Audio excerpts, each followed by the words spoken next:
Today is a very auspicious day, Ekadashi Tithi, day very dear to Krishna, Ekadashi.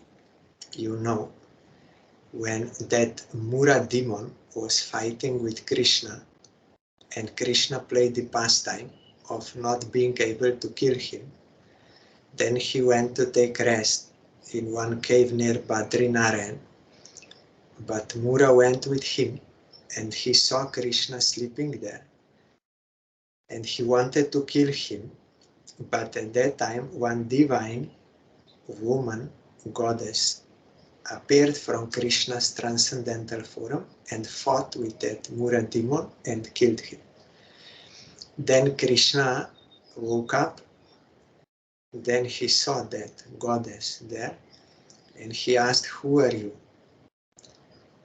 From where you came?" Then she said, "I came from you. I am your internal potency. I killed that demon." That is Krishna's duty. He's always doing this, killing demon to protect the sadhus.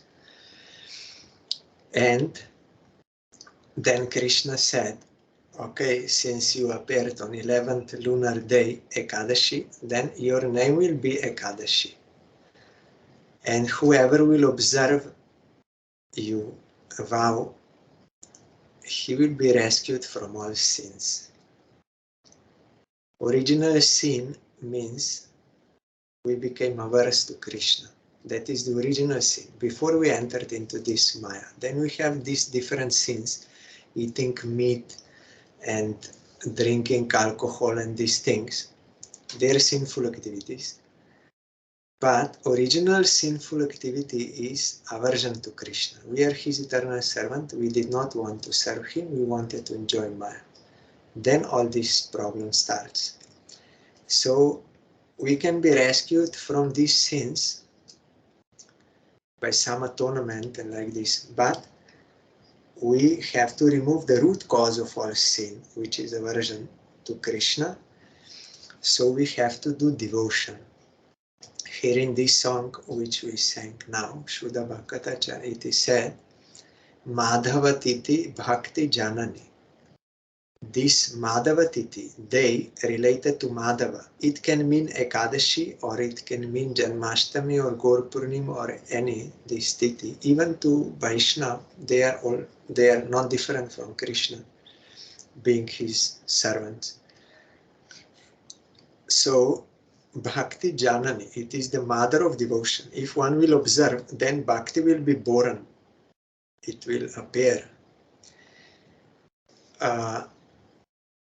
And it is also stated in scripture that if one will do devotional practice on Ekadashi, it will be 1,000,000 times more beneficial than on other days. Beneficial means, what is the benefit of doing devotion? 3 results. One is, one will realize Krishna, one will get devotion to him, and one will be released from all other desires. That is the benefit. So Gurudev used to say that in our Calcutta Math, whenever you see many devotees there, and it is not Janmashtami or something, then you can know it is Ekadashi. No need to see the calendar, you can know it is Ekadashi, because Math is crowded with devotees. And Gurudev explained why. Because devotees are very intelligent. Those who are staying little far from the mat, they cannot daily come to Harikatha in the mat and Arati and all. So they are thinking, like in economy, less energy, more profit. How? Because on Ekadashi day, one will get 1,000,000 times more benefit than on any other days. So they're thinking, let us go on Ekadashi. Then for other 14 days work we will accomplish by coming only for one day. We will accomplish, we'll get everything. twice in a month is Ekadashi. So they are coming twice on Ekadashi, and also they accomplish that also 14 days in between, because so much more benefit you get on Ekadashi. So less energy, more profit if you come on Ekadashi. So we have to observe it very carefully by fasting and by remaining near Krishna through service. Best is Nama Sankirtan. That is best Chaitanya Mahaprabhu showed. Congregational chanting of Harinam. From early morning he started, and together with devotees, whole day and whole night. All the time they were chanting, not eating, not sleeping, only serving Krishna all the time. They can do because they have transcendental body, we cannot, so we should try to do as much as possible. Should increase on Ekadashi as much as possible. And Ambarish Maharaj also, you know, he was observing Ekadashi, and to satisfy Supreme Lord, that is why Sudarshan was protecting him. Even such great yogi as Durvasa Rishi, his curse could not touch Ambarish Maharaj. He was a Brahmin, Durvasa, and sannyasi and yogi. He had such power that he can eat for 1000 days food in one day, and he can remain fasting for 1000 days. Such power. And he cursed Ambarish Maharaj, but that could not even touch Ambarish Maharaj, because Ambarish Maharaj, though a householder and kshatriya, but he is a bhakti yogi. He is fully dedicated to Krishna, Supreme Lord. He is fully dedicated, no any other desires, no attachment, nothing, only service of Krishna all the time, and no other. He purified his heart by sincere sadhana, and he was doing Ekadashi. He did not do anything wrong. So Sudarshan protected. Finally, Durvasa Rishi had to come to beg forgiveness from Ambarish Maharaj. And Ambarish Maharaj did not see the fault in Durvasa. He said, no, I am at fault. Devotees, they are always humble. And there is no cause of any anger originating in them out of frustration of some material selfish desire not fulfilled. Such anger cannot come because they have no such desire. They may be angry for the sake of rectifying others out of compassion. They can control that anger, and it is well-wishing, not selfish. So Durvasa understood the glory of pure devotee. We sang now, Shuddha Bhakata Charanarinu Bhajana Yanukul. If one gets the dust from lotus feet of pure devotee, then only it is possible that his mind will go to Krishna. Otherwise it is impossible. Prahlad Maharaj said, impossible. By your own effort, by the help of other conditioned souls, by combined effort, you can bring so many, but they cannot give one drop of devotion to anyone. Only we have to come in contact with someone who is established in devotion, not only speaking lectures. That is not so difficult, to speak lectures about devotion.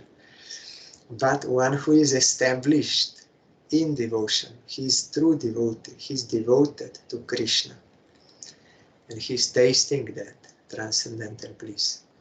When we take the dust from the lotus feet of such devotees on our head, we surrender to them. Then only it is possible that our mind will be diverted from this material enjoyment and will go towards Krishna service that will rescue us. Shuddha Bhakata Charanarenu Bhajanaya Anukul. That is favorable for devotion. It is indispensable, Gurudev said. You cannot avoid this. It is indispensable. It is necessary.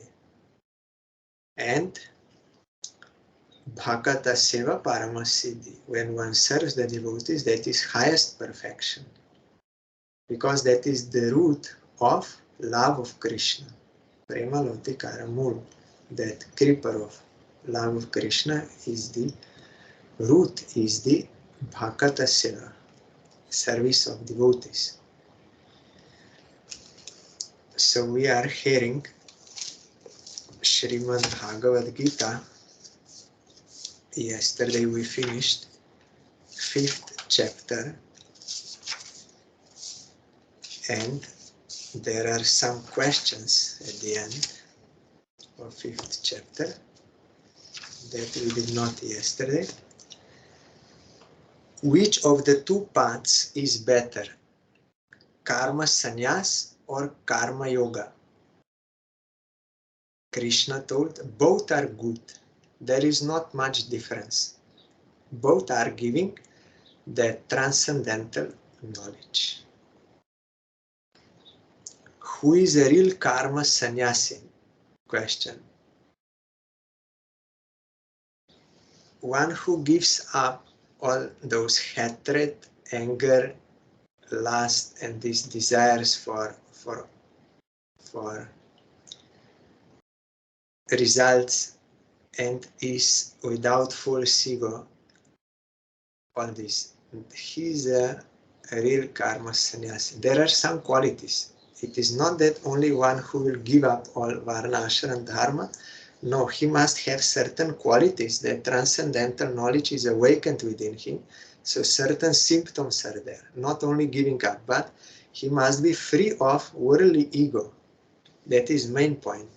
And no desire and no disturbance. All this we heard how they are situated on transcendental platform. Krishna was describing. Are Sankhya Yoga and Karma Yoga separate systems? No, one is after another. Or one can directly go if by the grace of some devotee. But they are going towards the same goal, that to attain Brahman. Means Brahman means Krishna.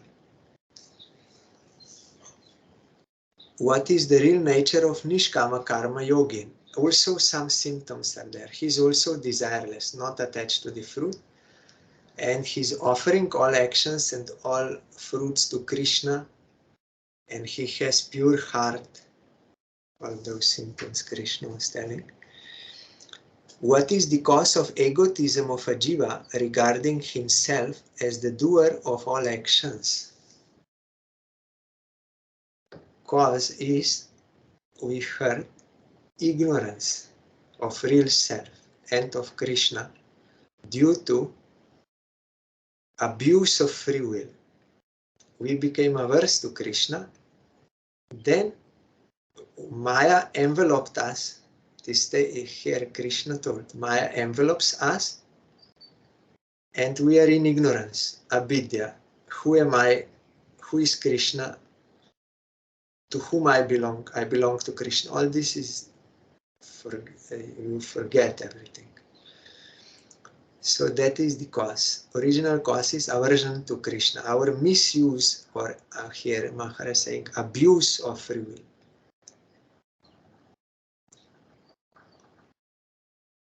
Is God responsible for Jiva's actions, good or bad? No. Krishna clearly said no. Jiva has relative independence. They are deciding what they want to do. So I'm not responsible for what they are doing, and also not responsible for the fruits they are getting. I'm giving the fruits, but I'm not responsible. Jiva is responsible. By her own free choice, she's doing and reaping the fruits of her action. Who is designated as the real Pandit? We heard one who has equal vision. he sees Supreme Lord present in Brahmin, in cow, in dog eater, in elephant, and everywhere he sees the presence of Supreme Lord. That Paramatma, Antarjami, he sees him, so he has that Samadarshan. He's not differentiating based on any material differences. And he can give due respect to all, because they are all valuable, because Supreme Lord is inside them. That does not mean that because Krishna is there inside, Krishna is doing everything. So someone doing some sinful activity, yeah, it is Krishna doing. No.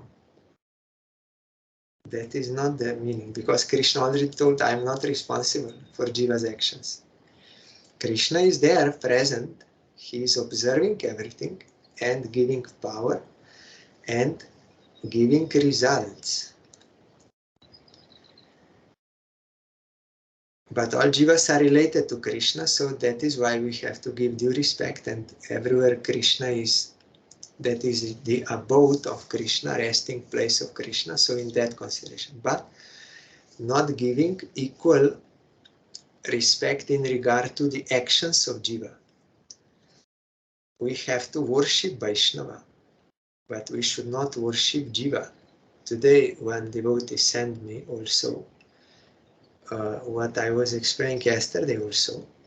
Jiva, you cannot worship Jiva or serve Jiva. You have to worship Supreme Lord and pure devotees, but not conditioned soul. Conditioned soul, you have to have compassion. In relation to Krishna, you have to motivate for the service of Krishna. That is compassion, not worship. Or some are thinking, if I serve other living entities, that is the same as serving God. That is not true. Far from that. And especially they are serving some material needs, their material needs, they are serving. So they think that is service to God. It is not. That is misconception. If one is compassionate to Jiva, motivating that Jiva for the service of Krishna, that will satisfy Krishna. Because Krishna wants they should come to him for their eternal welfare. Out of compassion, out of love, Krishna wants this. So if someone is doing this, that is satisfying Krishna. Pure devotee, bona fide guru, they are doing this. But if someone is only fulfilling the material wishes of conditioned souls, so-called service, then he will not get God by that. There, this Maharaj, Brahman Maharaj, also Srila Bhakti Pragyan Keshav Goswami Maharaj, they both gave that example of Bharat Maharaj. He became attached to that deer and he was serving that deer so much so that he forgot to do sandhya, to do chanting, to remember Krishna, to hear about Krishna, to speak about everything. He forgot. Only he was all the time thinking of material needs of that deer and gave up all this practice. So much attached he became. Then, at the time of death, he was thinking about there. And also one time when he was still doing sandhya, he was doing sandhya, but when doing sandhya, mantra dhyan, he was not meditating on the mantra. He was thinking, where did that deer go? Is he safe? Maybe some animal ate him. And he was looking, while doing sandhya, he was looking if deer came or not. So even while doing sandhya, he was always thinking of that deer. Then ultimately he gave up sandhya altogether.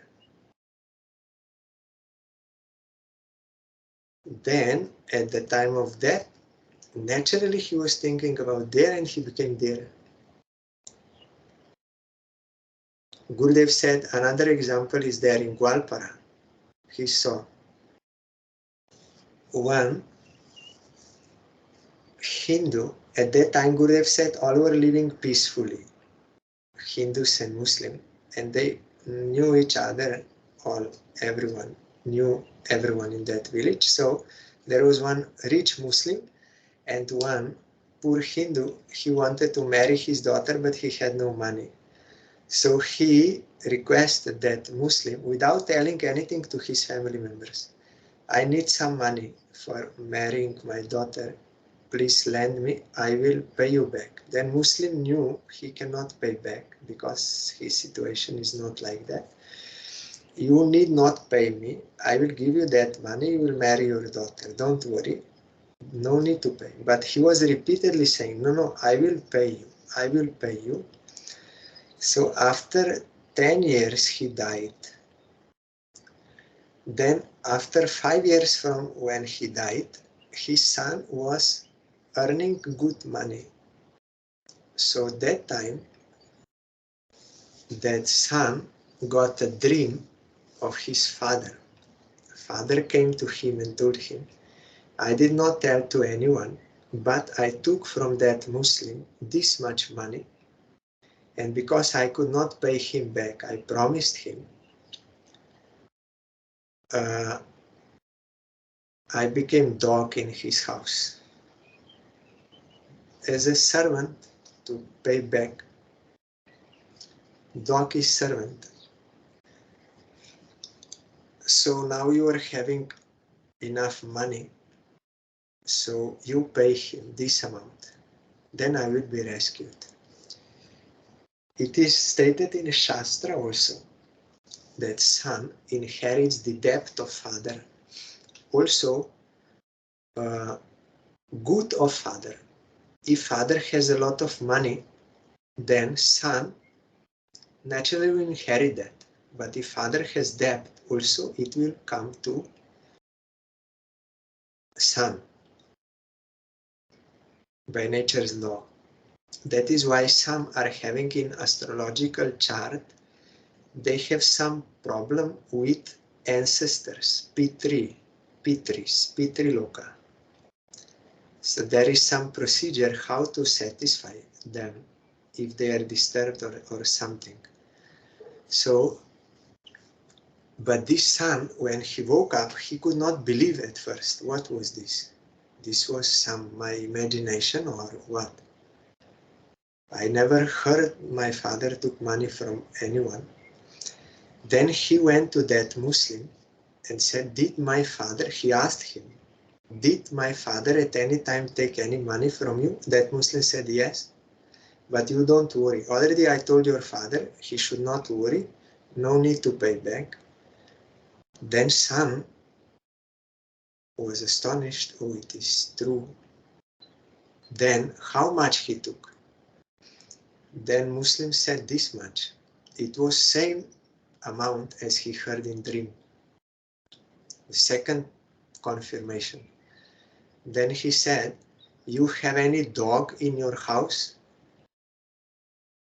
Yes. Can I see him? Then he called the dog and dog came, and when he saw the son, he started crying, that dog. Third confirmation. Then son said, my father took money from you.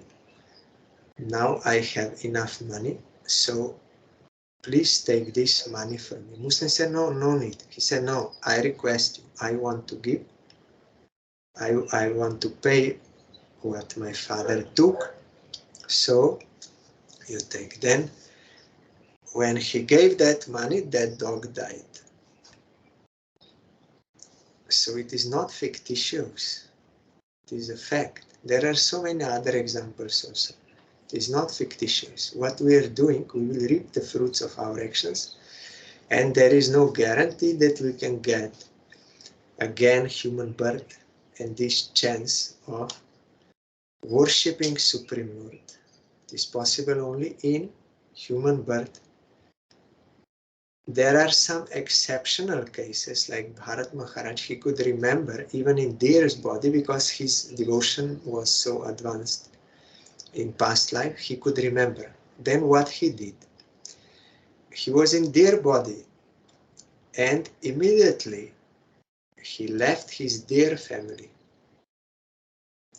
and went to stay near one ashram of sadhus.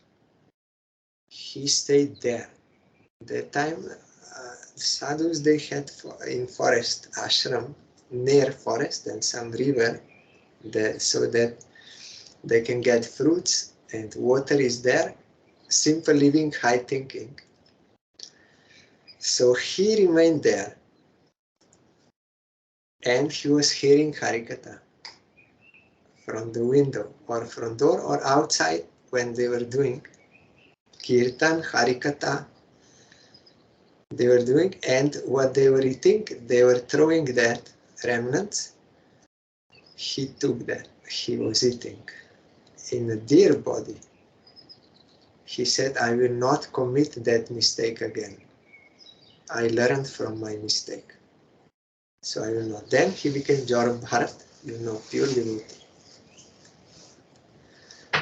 So we have to be careful about our actions in this world, in human life. Eating, sleeping, defending, mating was already done in other species. Human birth is not meant for this. Human birth is meant for realizing Krishna and rescuing ourselves from Maya. We should try taking the help of sadhus, devotees. They will help us to utilize properly. So he is a Pandit who can see Krishna in the heart, and he can give due respect to all. And he will not renounce anyone, he will not enjoy anyone, exploit anyone, but will be compassionate to Jivas, conditioned souls, and he will be serving the Vaishnavas and always chanting Harinam. That is, Mahaprabhu told to Sanatana Goswami, Jiva Dvaya, Vaishnav Seva, Name Ruchi. These three are the best religion. To chant Harinam attentively, to serve the Vaishnavas, and to be compassionate to Jivas. Those who are practicing this compassion like Buddhists or Jnanis, they are seeing everyone as part of them. They observe that oneness, so they think everyone is part of me. So they want to do good to others, but they're doing material good. So, but anyway, sometimes they also assist some Vaishnava while serving everyone. They also assist some Vaishnava in his service. From that they get Sukriti. That will help them eventually come in contact with Sadhu Sangha, and they can advance their conception of ultimate goal. Yesterday we also heard this. Krishna said, Sarvahite. They are those Jnanis, they want to do good to all. Who stands on the same level with Brahman? That is that Jiva who is liberated, I think. Here yes. Those who are endowed with tranquility and equanimity of mind conquer the world and enjoy heavenly bliss. As the Brahman is stainless and equanimous, they are established in Brahman only. So those who are liberated, they are qualitatively one. They are transcendental, like Brahman is. So they are on the same level. They are not under Maya, but not on same level in all aspects. We don't become God. What are the characteristic features of a knower of Brahman? There is answer here also given. The knower of Brahman derives no pleasure from the enjoyment of the phenomenal world. He enjoys eternal bliss in the realization of his own real self and of me as Brahman, owing to his steadfast attachment for me, so he feels a natural aversion to sensual pleasures. Already he has higher taste, so he's averse to that, and he knows that will bring reaction, and that is unnatural. Like someone who was taking drugs and experiencing the bad effects of drugs. Then he got cured and he's living healthy life, pure life, and getting bliss, some happiness. If you ask him, you want that? He will say, no, I don't want. Naturally. Like that, when one attains healthy life in the service of Krishna, he will never want those things. Naturally. Who are entitled to nirvana, means liberation. Brahman nirvana is attainable by sages who are free from sins and doubts, are self-controlled, and are intent on the eternal well-being of the world at large. So yesterday I explained how, according to their vision, they think what is good for others. But highest good is this Jiva. They are trying to motivate the Jivas to surrender to Krishna and serve him. That is eternal well-being.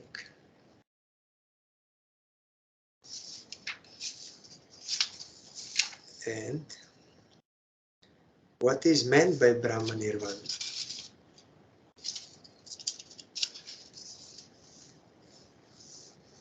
He who knows me,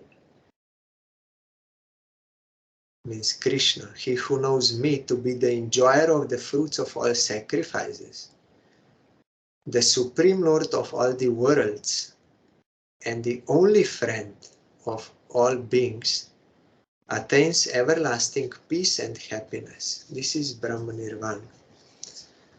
So, to attain Brahman Nirvana, one has to realize this point. Krishna is the only enjoyer, we are all to be enjoyed by him. That is our natural position, function. And he is the master, owner of all the worlds. We are not the proprietor. Ambarish Maharaj, he was proprietor of the whole world.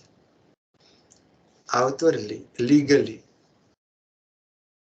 But he did not think like that. It belongs to Supreme Lord. It does not belong to me. That is why he was always in peace and bliss. Immediately when we falsely claim this is mine, we lose peace and happiness immediately. That is not natural. And fear will come, and fighting and anxiety and everything. Our Gurudev was very fond of saying that Swami Maharaj wrote in Bhagavad Gita a very simple peace formula. We are having so many ideas how to attain peace, but it is all failure, total failure. Peace formula means when you realize these points, Krishna is the only enjoyer, Krishna is the only proprietor. Then you will be at peace. And you can give peace to others. And another thing is you have to see that Krishna is the only friend of all beings. Yesterday I explained because he is our real well-wisher. He wants our eternal welfare. And he's making all arrangements for that. But because we have anarthas, we think he's very cruel. He's giving us lessons and we think he's cruel. For our own good, he's giving us lessons. We think he's cruel because of anarthas. But he's our friend. But we find someone who will assist in fulfilling my selfish desires. I think he's my friend. But actually he's not. No conditioned soul is a friend to another conditioned soul. They will either fulfill their material desires or they will quarrel. But only Krishna and pure devotee, Guru, they are our only friend. They want our real good. And because we are in anarthas, we think they are enemies. Why they don't want to give me this? And I'm getting this suffering, but I'm getting because of my own actions. Not that anyone else is at fault, no. But when one understands Krishna is the only friend, means only well-wisher, and pure devotee is only well-wisher, then he can be at peace and happiness. So this we have to gradually realize by associating with real devotees. Then we'll realize, like we heard from Gurudev, that Ramgati Prabhu, who gave up his practices of sadhana and started taking fish and these things. He was initiated by Prabhupada, but when he came back home, he did not keep connection with devotees.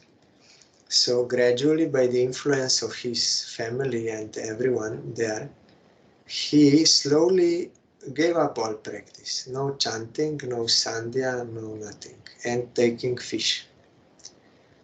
Then, after 3 years, he became so sick that he was to die now, very soon. So when he was dying, already he died. At that time, he saw those fishes, they are coming after him. They are trying to eat him. They're biting him and they're making some fearful sound. Pock, pock, pock, pock. And he could recognize that they are those same fish I was eating. It is in Shastra, in Manu Samhita, that Mangsa is explained. What is the meaning of Mangsa?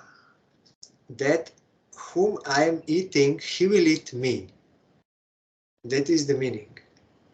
Or Sri Narayan Maharaj also, in this meat, in English word, he also said, me eat.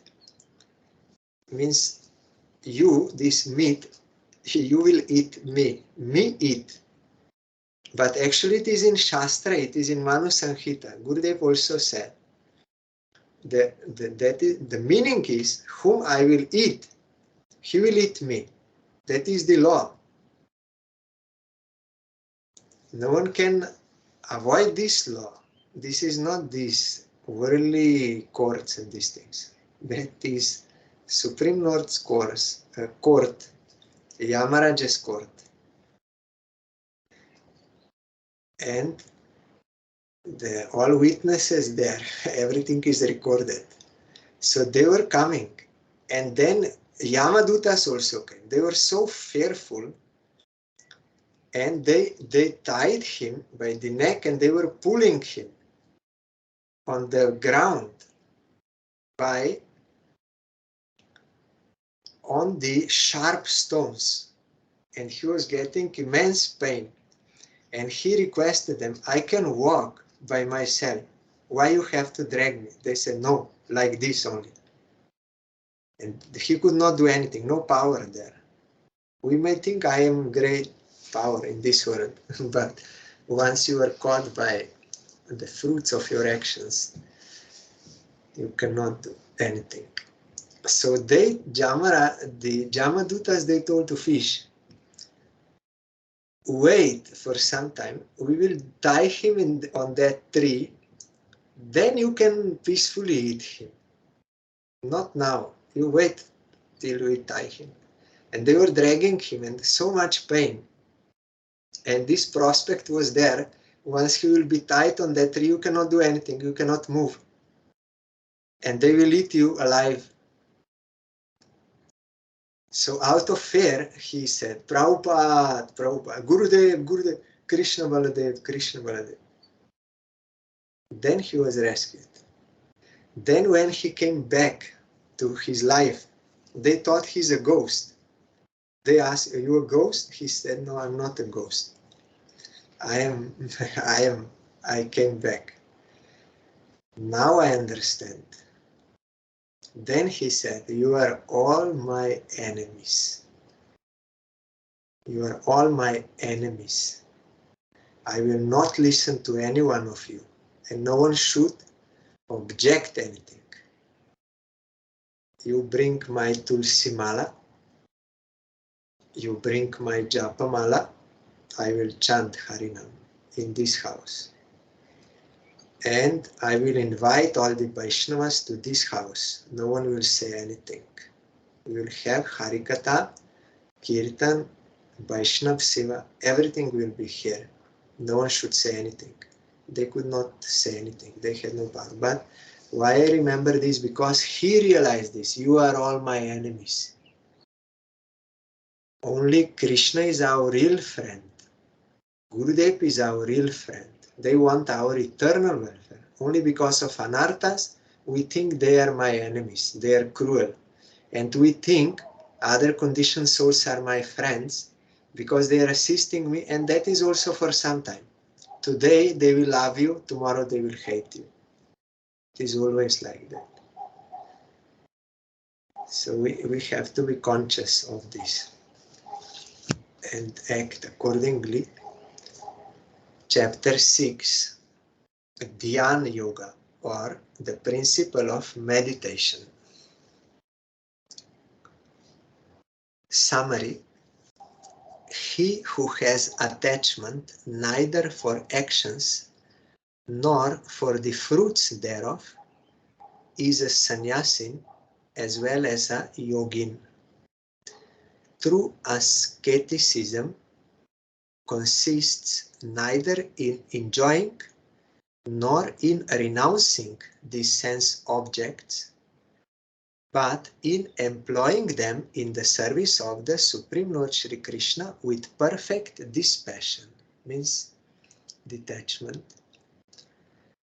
There means no selfish desire there. There are two kinds of yogins, viz.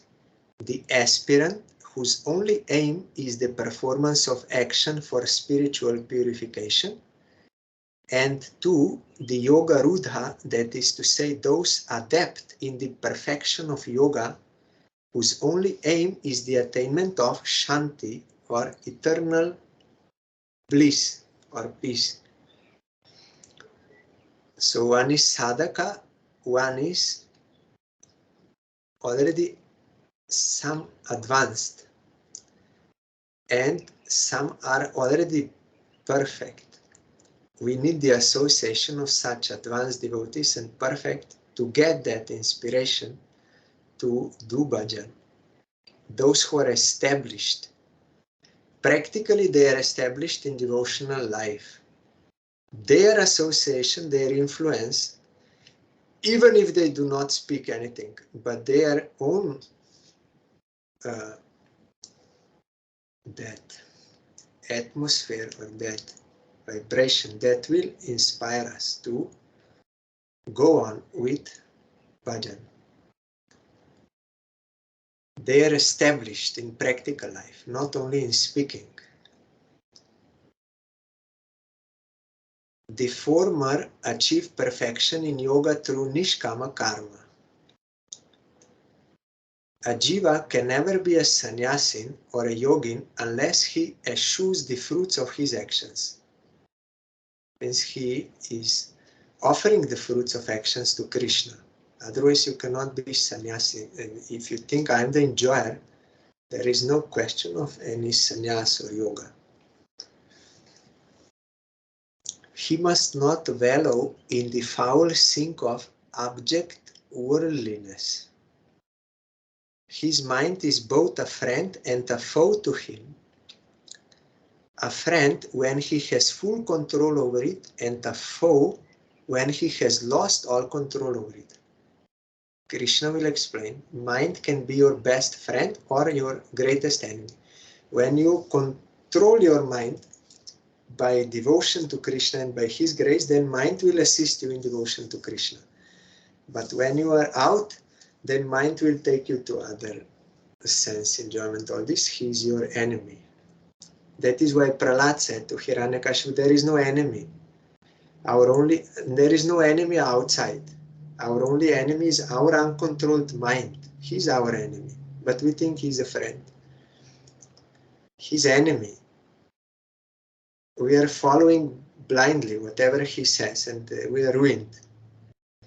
But when one submits to Krishna and his mind is under his control by the grace of Krishna, then mind will assist you in the service of Krishna. Then he will be your friend. He will be like this. The Lord then mentions the characteristic features of a Yogarudha, means one who regards all mundane opposites alike. Fame, blaspheme, much material objects or less, everything is same for him. Abuse, same. Praise, same. All same. Because he's already above all these worldly things. The rules and regulations for the practice of yoga, the obstacles in the path of yoga, and lastly, moderations favorable to yoga. Moderations. You should not eat too much, not too less. Not sleep too much, not too less. Not work too much, not too less. Not too much recreation, not too less. Moderate. You have to be moderate. The result of practice in yoga is the realization of the true nature of the self and of Paramatman, and the consequent attainment of eternal bliss in samadhi. This is possible only by regulating the mind by means of meditation, steady abstraction, and retraction. He who sees the Supreme Lord as Paramatman everywhere and everything in Paramatman, but one who sees, not only he is imagining, speculating. And I heard one time one person told me, why not eating meat? Everything is God. Meat is also God. So why not eat meat? Everything is God. Then I said, yes, everything is God. It is true. So why you don't eat that stones from river bank, those stones? They are God. Everything is God. So you eat those stones. Then they say, oh, yes, okay. And he said, I saw everything is God. I am everywhere. I am God. Then I asked him, same person. Okay, you saw everything is God. You are everything, and you are God. Everything is God. I asked him, when you were in that realization, when you saw you are scattered everywhere, you are everything. When you are seeing this, you are having this realization, you are looking from this side to that side, or you are looking from that stone, which you are, because everything you are, from that stone's eyes, from that perspective, you are seeing your body, because everything is you. So how you are seeing? Then again he was awakened. Oh, yes. So that was only my imagination or what? He asked me. I said, you have to do actual practice and get actual realization. Not only these things, and then what you like, you try to take excuse of that for some sense enjoyment. I will eat meat because everything is God. But you are taking one side only, and another side you are not taking. So that is some different thing. Really, you have to get real realization how God is everywhere. Who are you in relation to Him? What you have to do in relation to Him? Everything. Not only, yeah, everything is God. So one who sees the Supreme Lord as Paramatman everywhere and everything in Paramatman is neither deluded by his Maya nor deprived of his blessings, means Supreme Lord's blessing. When the knowledge of the eternal relationship between himself and Sri Krishna awakens in him, he lives an eternal life of loving service to him in the blissful realm of Braja. Only I will read this part. Today is Ekadashi, so we can only take few minutes more. It is very important. It is still part of summary of this chapter. The Lord, in reply to Arjuna's query, describes the mind as the chanchala, unsteady and time-serving. Pramati means capable of steering over the steadiest intelligence to the very core. Balavat, powerful to defy it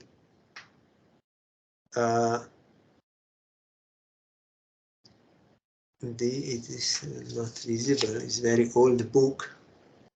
Firmly determined intelligence, so mind can do all this.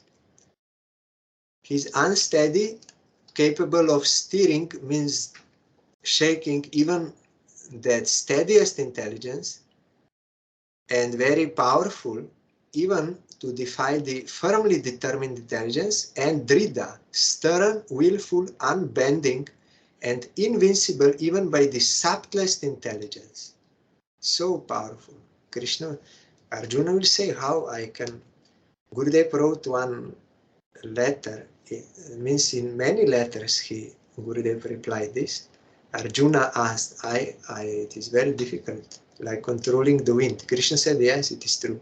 But now, so this is mind. And Krishna prescribes that this unsteady and insuperable mind can be subdued by the constant practice of remembrance of the holy name, one and the same with the Supreme Lord himself, and by Jukta Vairagya, or true asceticism. The Lord continues that if a yogin fails to achieve success in yoga, he will be born in a family of Nishkama Karma yogin, where he regains his prenatal intelligence and again strives after perfection in yoga. In the opinion of the Lord, a Nishkama Karmin yogin is superior to a Tapasvin, to a Jnani, and to a Karmin, by virtue of his unflinching devotion to Paramatman. But superior to all of them is the Bhakti yogin, who worships the Supreme Lord Shri Krishna with firm faith and unswerving devotion and love. Krishna will explain that Arjuna will ask, but if I will start practicing yoga, but if I will not achieve perfection, then I will not get that result, and also I will lose my sense enjoyment in this world. I will be dry, no benefit on one side nor on the other. Then Krishna said, no. What one does for eternal welfare, that will stay with him. In next life, he will again get chance to continue from where he stopped. And if little practice, Krishna said he will be born in a rich family so that he will have economic freedom. No need to engage much in these worldly things, and he has more time for bhajan.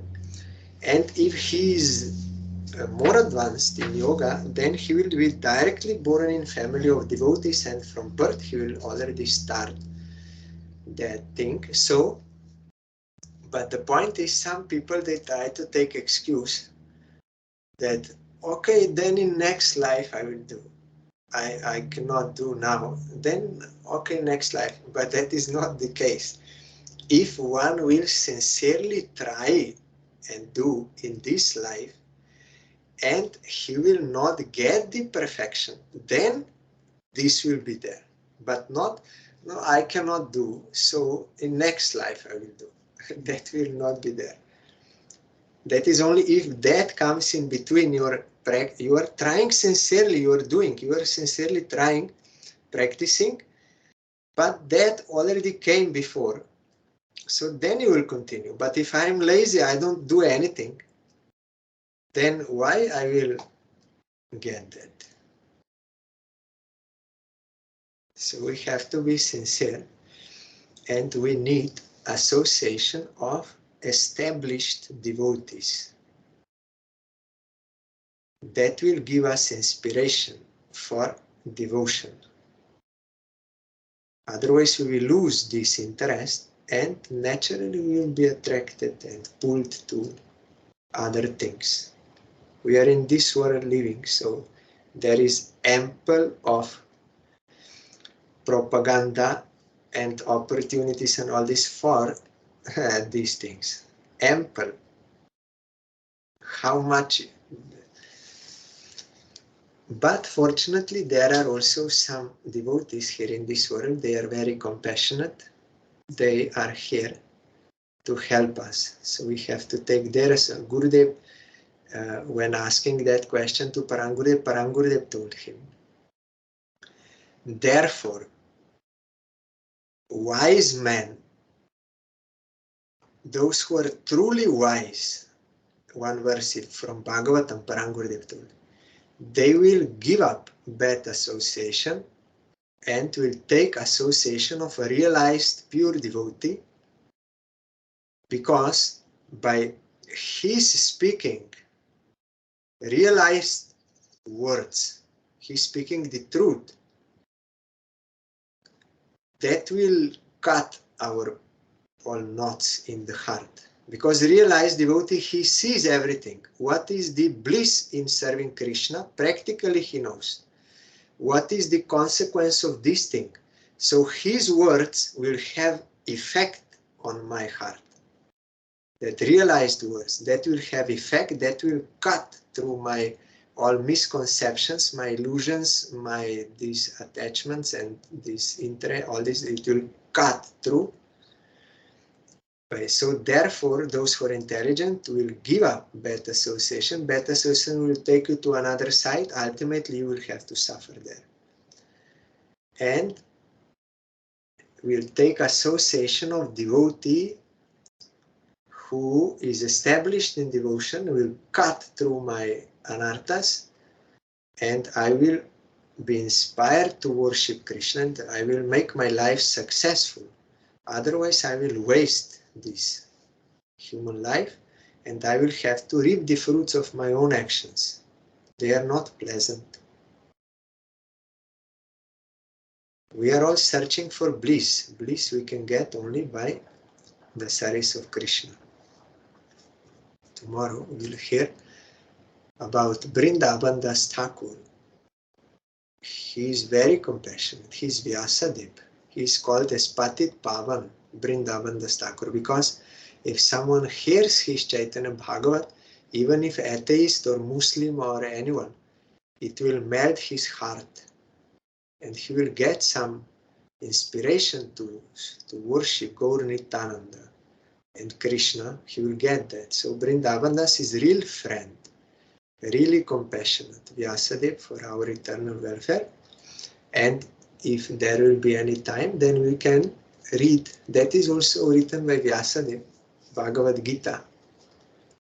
He wrote it. Not that he is the author. Author is Krishna. He spoke it. But Vyasadeva wrote it down. And he blessed that Sanjay, that sitting near Dhritarashtra, not in Kurukshetra, that battlefield, in his palace, Dhritarashtra is blind, and Sanjay will get vision of what is happening there in the battlefield. He will get by blessing of Vyasadeva. So is Vyasadeva ordinary person? He is Shakti Avesh Avatar, non different from Krishna. He gave him this blessing. He will see everything. Like that time there was no Facebook Live and this thing to have transmission. Vyasadev, by his blessing, he made him see what is going on in battlefield. Arjuna, Krishna, what they are speaking, he can see, and he was telling to Dhritarashtra, Sanjay, telling. Then Arjuna asked this, Krishna said this, everything. He saw directly. So Vyasadeva is not ordinary person. He's our guru. We have to observe this tomorrow and take his grace, all these shastras, that will also inspire us. Hari Bol.